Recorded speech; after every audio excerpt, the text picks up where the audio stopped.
Hello, everyone. Welcome back. Please take your seats, please. How are you? How are you? How are you? You're counting the chairs? Well, the lunch break will be after. After this press conference, of course. So, please, yes. Please, everybody, take your seats. Put yourself comfortable. Yes.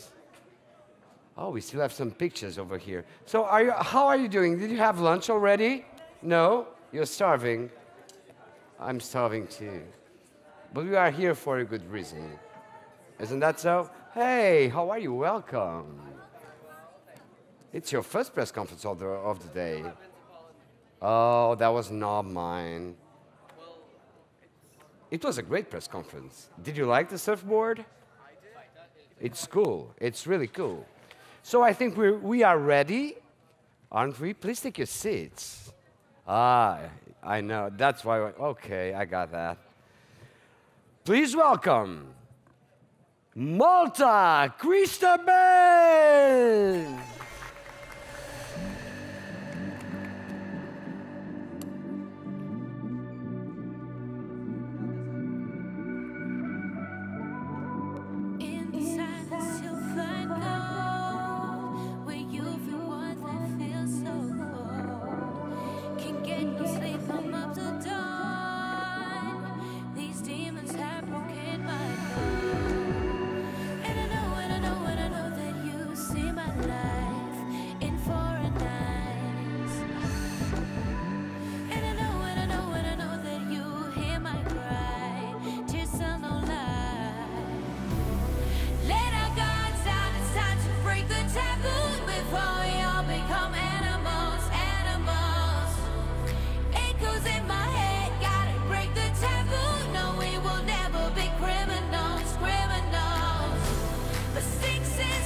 Welcome to Portugal.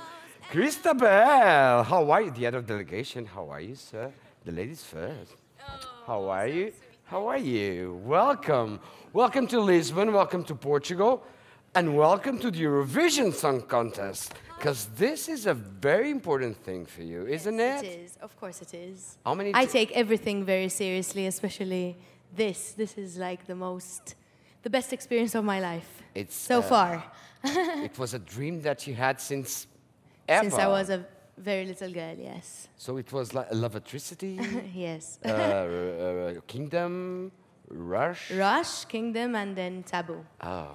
I did take a year off to work on music outside Eurovision Song Contest because even though in Malta, Eurovision Song Contest is the biggest thing that we have.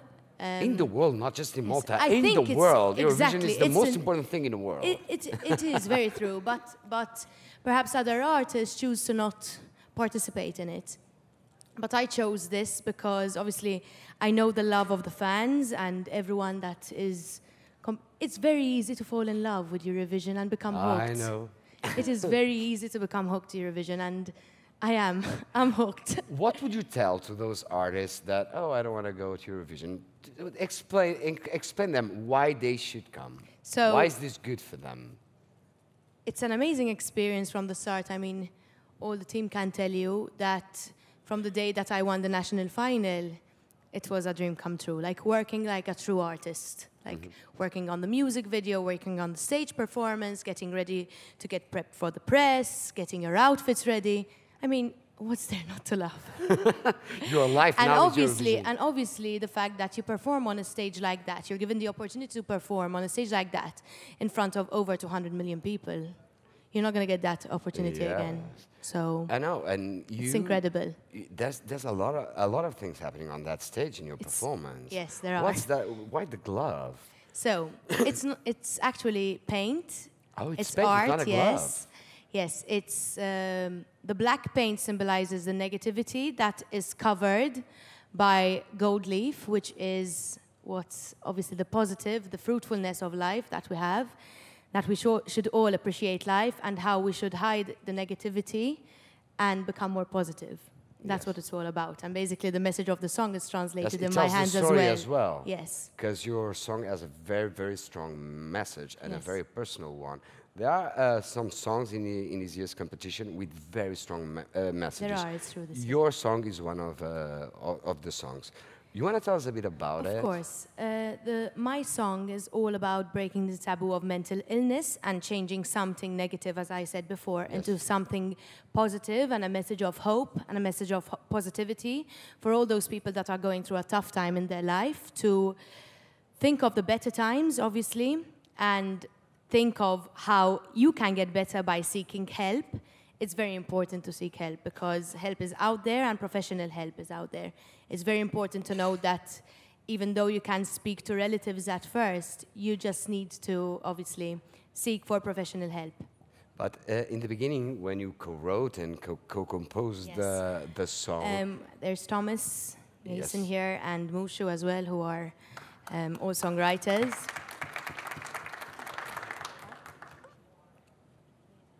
Of course. Might I add, very sorry to interrupt. yeah, no, come on, the stage is yours. On Tuesday, I will be visiting the Lisbon Institute for Global Mental Health, which is a research center here in Lisbon, where the press is all invited. Whoever wants to join us, they can When are you tag going along. again? On Tuesday On morning.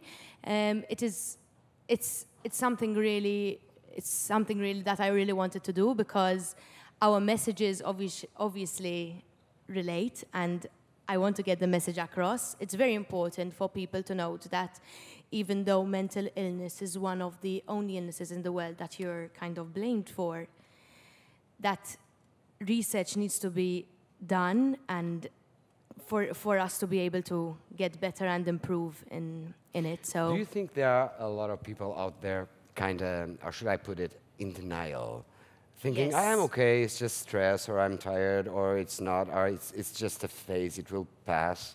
I think that's what it's all about. I believe that people don't seek help because they think they're alone and they don't believe that They are not they have a aware problem. that they have a problem. They shouldn't be ashamed and should recognize that they need help.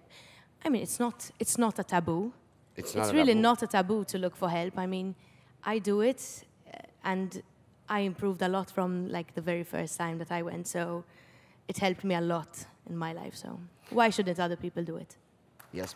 Yes, well done. Well done. But now, you dealt with the problem. I dealt with it, and I want to break the taboo so everyone can. Yes, of can course. obviously Do you face song it. that music, the lyrics, the music, the songs, music can be the best way sometimes how should I put this again? I'm kind of tired. My English goes bananas. But, you know, okay, it's done. So now I'm singing and I'm spreading the message. And music helps doing that. I think music helps a lot of people, not just me. I mean, with me, it was first when we wrote the song. Sorry, because I thought they were up here with me. Yeah. When we wrote the song, it was all about speaking about my experience and getting the message across. And I wanted to use music and obviously the Eurovision Song Contest because I could have just used music. But Eurovision Song Contest is such a huge platform to promote such a huge message of hope that I said, what better way to do it?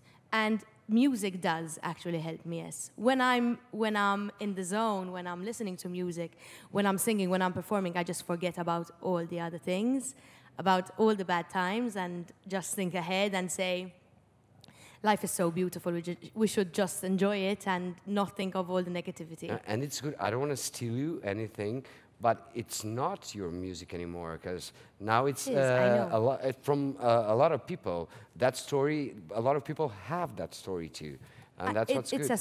The song isn't mine. The song is of all the world, and for all those people that are going through it, and maybe will go through it one day, and the family members of all those people going through it, that this is hope for you guys. Like, there's hope. So let's break the taboo together and not be ashamed to talk about it. Thank you very much for bringing this story, your story, to Eurovision. I appreciate it. Questions, please. They always, oh, the first one. Sometimes they are shy to ask the first one.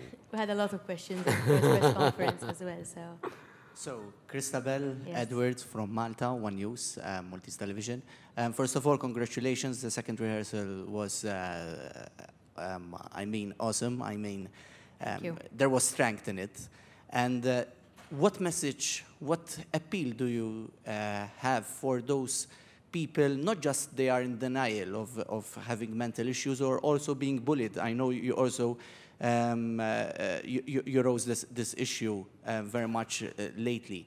And those who are suffering in silence, and they're going to watch Eurovision on Thursday, 10th of May, and they're going to watch your performance. What message you want to transmit with your performance there, even to break taboo, for those who are not just being in denial of any issues, but they are suffering in silence. They are afraid of saying something about their situation. Basically, the Eurovision Song Contest is a festival of fun and music where everyone should enjoy and watch the spectacular shows and performances that every country brings with it. But obviously, to all those people that can listen to the lyrics of the song very carefully, even if you're not going through something, please understand those people that are going through it and help them achieve the help that they need, seek the help that they need. I'm not asking people to go out in the open, grab a microphone in the middle of the street and telling them, listen, I have a problem, I have a problem. Yes. I'm telling them, seek help professionally, which is confidential. So just let's break the taboo, guys. That's the message that I want to get across. It's a great message. So. Thank you very much. Thank you. Yes, please. Hi.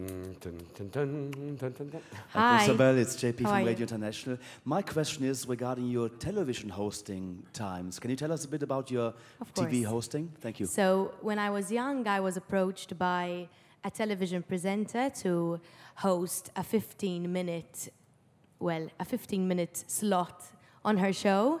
And then I was given my own show for 2 consecutive years, and then I had to make a choice as to whether I should stick to singing or do television, because I still had school, so I had to make a choice, and I chose music and singing rather than television. But I do love hosting as well. But 2 questions. What was the show about? The first, well, they were both the same because it was like a continuation of one of them. It was called Teen Traffic, which was where I pretended to be a warden, like a warden who gives a fine to someone who has potential in life. So I used to have like designers and footballers and singers in Malta. And basically it's a fine where someone nominates them and I go and interview them and spend a day with them. It was quite fun. Was it a difficult choice to make that one when you decided, It was a difficult choice, yes. It was a difficult choice because I had to quit because I had to visit, well, I had to study in the States, and I had to kind of make a choice as to whether I want to continue on television or else do music. And I chose music because it's something that I've always loved doing, and I cannot live without. It's what fulfills you the most. Like Iceland sing, there's always a choice you can make. Ari sings that. The choice that I made is the best one, for sure. Yeah, come on, you're great. Thank you. And you can always host another show. I can always go back as well. Hey, thank you very, very much. Hi, I'm Martijn van der Veen from the Netherlands. Nice. I read somewhere that you opened for Laura Pausini. Yes, I have, yes. And I was wondering, did you learn anything from her? Do you do anything now that you learned from her? Yes, so I had the opportunity to be the opening act for Laura Pausini this year, and also had the opportunity to perform with Gigi D'Alessio, who's an Italian pop star. Like, he's incredible. What I learned from him is to not take things so seriously and not let nerves get in the way, obviously.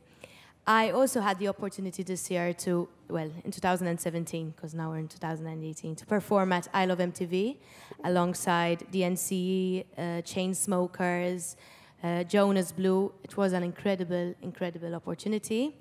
And what I learned from that is also to enjoy the moment, and the time you have on stage is precious. Make sure that whenever you're on stage, those 3 minutes are yours and make them count. Oh, cool. Thank you. Last question, please. Yes. Dun, dun, dun, dun. Thank you, honey. Dun, dun, dun. Hello, Christabelle. I'm Hi. Patrick from EFA12 Radio in France. You won a Malta Song Festival, which is an amazing festival. Malta won twice the Junior Eurovision. How can you explain that Malta has so wonderful stars in such a small island? Yes. We are a country of essence, even though we're tiny. We have a population of less than 500,000 people. But I believe that the talent in Malta is as great as any other country in Europe.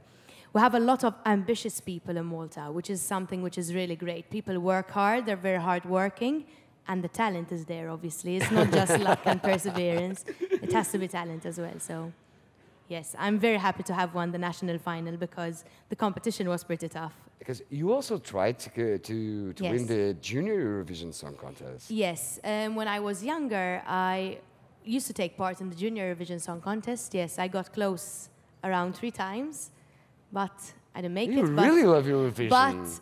But to be honest, it all led me to here. So maybe if I won Junior Eurovision, I wouldn't have won Step by step this. by step.